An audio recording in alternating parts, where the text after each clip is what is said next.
4.16 세월호 참사 특별조사위원회의 세 번째 청문회가 지난 1일부터 이틀간 열렸습니다. 청문회를 앞두고 해양수산부는 세월호 특별법에 따라 특조위 조사활동 기간이 지난 6월 30일에 종료돼 청문회를 개최할 법적 근거가 없다고 말해 청문회 시작 전부터 논란이 일었습니다. 이 때문에 이번 청문회에는 새누리당 이정현 대표와 김기춘 전 대통령 비서실장, 김석균 해경청장은 물론 참사 당시 핵심 증인들이 대거 청문회에 참석하지 않았습니다. 첫날 청문회에서는 선내 CCTV와 관련해 정부 조치가 부실했다는 의혹부터 제기됐습니다. 선체 안팎의 상황을 파악할 수 있는 CCTV 영상을 기록하는 장치인 DVR이 참사 2달이 지나서야 확보됐다고 지적했습니다. 선체 내부 곳곳의 모습을 볼 수가 있습니다.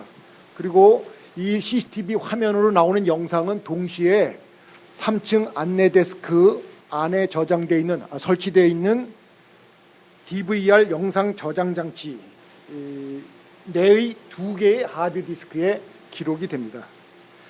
그런데 해경과 해군은 참사 후 2달이 지난 6월 22일에야 이 중요한 DVR 장치 회수 작업을 실시합니다.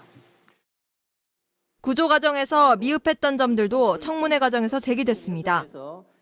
실종자 수색 작업을 한 언딘 관계자는 공기 주입을 한 민간 잠수자들은 세월호 도면조차 갖고 있지 못했다며 현장 상황을 증언했습니다.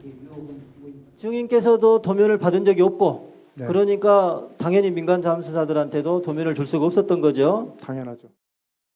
첫날 증인으로 출석한 김시곤 전 KBS 보도국장은 당시 청와대 홍보수석이었던 새누리당 이정현 대표가 KBS 세월호 보도에 개입한 증거로 문자 메시지 내용을 제출했습니다. 박 대통령 현장 방문 1분 1초가 급해 이렇게 제목이 되는데 이게 이 아이템이 원래 저희가 편집하기는 13번째로 편집이 되어 있었습니다. 사장이 이거 갖다 더 올려라. 청문회 둘째 날에는 참사 당시 해경의 주파수 공영통신 TRS 교신 녹취록이 새롭게 공개되면서 언론과 유가족에 공개된 구조 내용과 현장 상황은 달랐다는 의혹이 제기됐습니다. 특조위가 공개한 녹취록에 따르면 당시 해경은 참사 다음 날 2차례에 걸쳐 공기를 선내에 주입했다고 발표했지만 TRS 파일 분석 결과는 달랐습니다. 당시 해경은 피해자들이 몰려있을 것으로 추정되는 세월호 3층 식당 칸에 공기를 주입했다고 발표했는데 실제로는 다른 장소에 투입한 겁니다. 공기 흡수를 식당 칸까지 가려면 시간이 많이 걸려서 안 되니까 그런데 35m까지 전에 설치된 그 부분에 기기에다 바로 공기 주입구를 설치하는 걸로 여기서 지시가 내려갔습니다.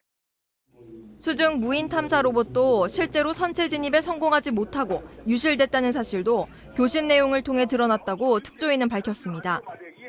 청문회 둘째 날도 김석균 당시 해경청장을 비롯한 다수 증인을 채택했지만 참석한 증인은 없었습니다.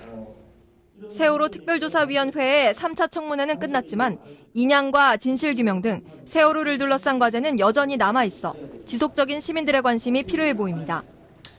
TBS 김정호입니다.